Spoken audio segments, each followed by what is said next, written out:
Gear 5 Luffy, the transformation that has been making the internet go insane for the past week and a half.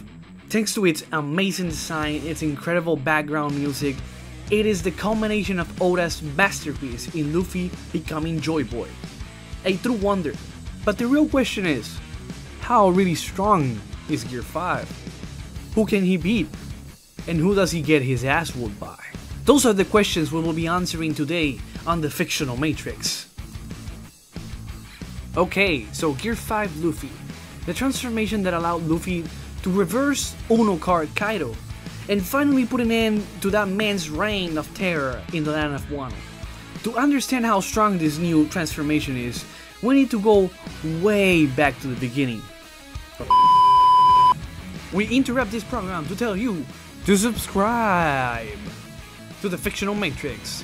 Now, onto the regular scheduled program. We have seen many instances where characters demonstrating attacks powerful enough of devastating entire islands. Such examples include when Ace fought Blackbeard and their clash literally devastated the entire island they were in. And this is very early in the story, and we know for a fact the characters get way stronger as the story continues. Another example comes in later in the story when Luffy is in a fight against Doflamingo and lands a Kongon that not only knocks out Doflamingo's ass, but ends up literally drilling him into Dressrosa. This attack has been calculated in anywhere from 145 to 304 gigatons of TNT, which is Iceland tier busting power. This same Luffy would go on to get multiple times stronger, as in the very next arc, this same Gear 4 gets defeated by Katakuri, which causes Luffy to use his protagonist powers and evolve into a state where he can later challenge Katakuri in his base form, later transforming into Gear 4 Snake Man, which is another increase in power, to finally land the King Cobra attack and defeat Katakuri. After this, Luffy will go on to get one-shotted by a drunk base Kaido, which leads him to begin a different kind of training, where he learns Ryo, or Advanced Armament Haki, as well as Conqueror's Coding. This Luffy is then seen fighting Kaido in base, clashing evenly, I might add, with a much more powerful hybrid form Kaido. This Luffy is able to perform the so-called Yonko feat of clashing and splitting the sky, a feat that has famously been calculated anywhere from country to even continent level attack potency. And like all shonen protagonists, after this, Luffy becomes even more powerful by unlocking his own godly form called Sun God Nika, aka Gear 5, which allowed him to easily fold the same Kaido he was having trouble before.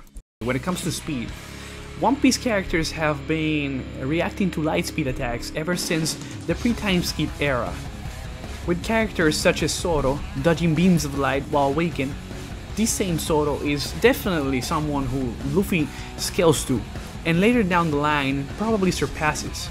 After the time skip, we see Luffy casually react and dodge light beams from a pacifista in his base form. Like his strength, his speed gets massively amped with all of his gears.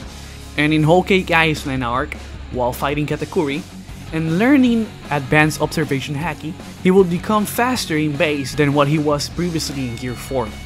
Thanks to this being a form of precognition that allows him to react much faster and anticipate attacks before they happen. Luffy will later perfect this new power / technique and utilize it with Gear 4 in the form of Snake Man, finally defeating Katakuri with a King Cobra attack. This same Luffy, like I said before, was one-shotted by Kaido, and will later get on much faster, easily putting him on those faster than light to massively faster than light ranges of speed thanks to his gears and improving his observation haki. Judging for a fair estimate of Luffy's new power, where does he rank within his own verse? Well, based on expectation, lore, and Shanks' latest feats in the manga, I say it's pretty safe to assume Luffy still has ways to go to become the strongest in his series. As like my top 30 One Piece list will tell you, I have Shanks and Mihawk as the two strongest in the verse, until further information on people like Emu and Final Form Blackbeard appear. That said, Luffy would very solidly destroy anyone below Yonko level. I even put him above Big Mom and several of the admirals. He versus Kaido right now is still under debate, seeing as Kaido had to be getting jumped by literally everyone in the arc. Then leading to his hard-fought fight loss against Luffy, yeah, it can really go either way. So, we have Luffy being currently the second strongest active Yonko, being basically top 5 in his verse until further notice. But the real question would be, where would he stack up against other powerful and popular characters from other verses? Such as, how about Naruto? Can this new power help him overcome Naruto's insane arsenal and impossible stamina? Could Gear 5 use his Toon Force-like powers to overwhelm guys like Ichigo, the literal mixed breed monster of Bleach? What about Saitama? Could Luffy make his fist rubber, aka robbing him of his insane punching power? Could Luffy perhaps redirect a full force Kamehameha? Could he punch Gojo or outmuscle Deku and Asta? Could Gear 5 solo Hell's Paradise? Could he solo the Gun Devil? What about guys with similar powers like Plastic Man or Mr. Fantastic? Well, let's go one by one and to see where our rubber friend stacks up compared to the other heavy hitters of each world. We will first go with those fights that Luffy actually wins, so the One Piece fandom has time to prep for those he gets stunned by. So, without further ado, let us begin. Hell's Paradise gets cleared by Base Elephant Gun. Deku gets blistered by Luffy as Luffy then proceeds to solo the entire verse. The Gun Devil gets smoked by Luffy as well. Hunter x Hunter gets folded by Base Luffy. It don't matter if Netero, Meruem, and Adult Gun come in, they get packed by Base Luffy real quick. And so does most of Jujutsu Kaisen, with the only real exception probably being Gojo, cause he is a very tricky case. Because while Luffy won't be able to touch him, there isn't anything Gojo is doing to Luffy unless he traps himself in the Infinite Void, which is a definite possibility. But given the fact Luffy has Future Sight with Observation Haki, an insane speed advantage, it'd be pretty hard to almost impossible to catch him slipping. So a tie for just now. Another very interesting matchup will be Asta, one where we have a guy who definitely scales to Luffy in terms of speed, but probably scales slightly higher in terms of strength. But given Gear 5's insane abilities, I think in the end he would end up overwhelming Asta. But this is a matchup I'm willing to go into further discussion later on. Now all that said, it's time to go to the part where I'll probably use my 1 or 2 One Piece fan subscribers.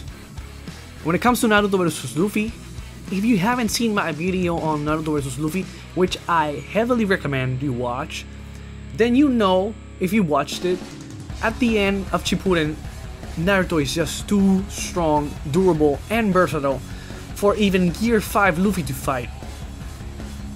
When it comes to Ichigo, on the same ballpark, he is even stronger and faster than Naruto, ranging anywhere from multi-solar system to multi-galaxy depending on your preferred method of scaling.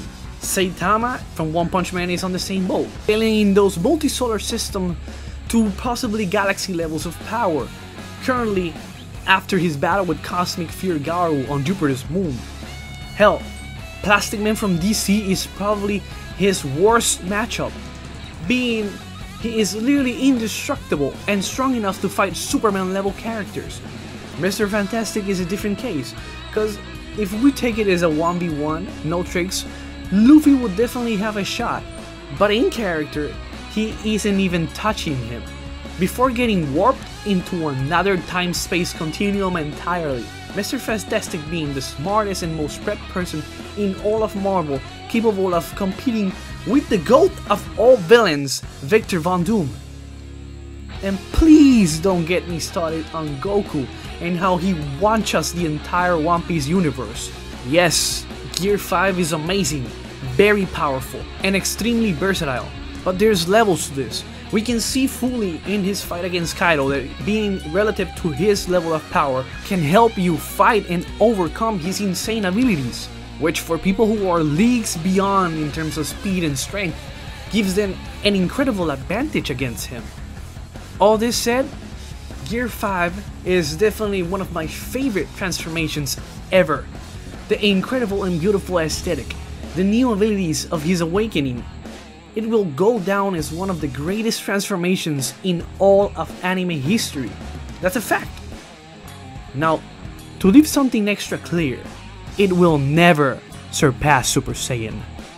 Hope you all enjoyed this video and give it a like and subscribe to my channel, The Fictional Matrix. More dope content coming, please help me get to the 1K subs, it would be much appreciated. Have a great day, God bless you all, and see you on the next video on The Fictional Matrix.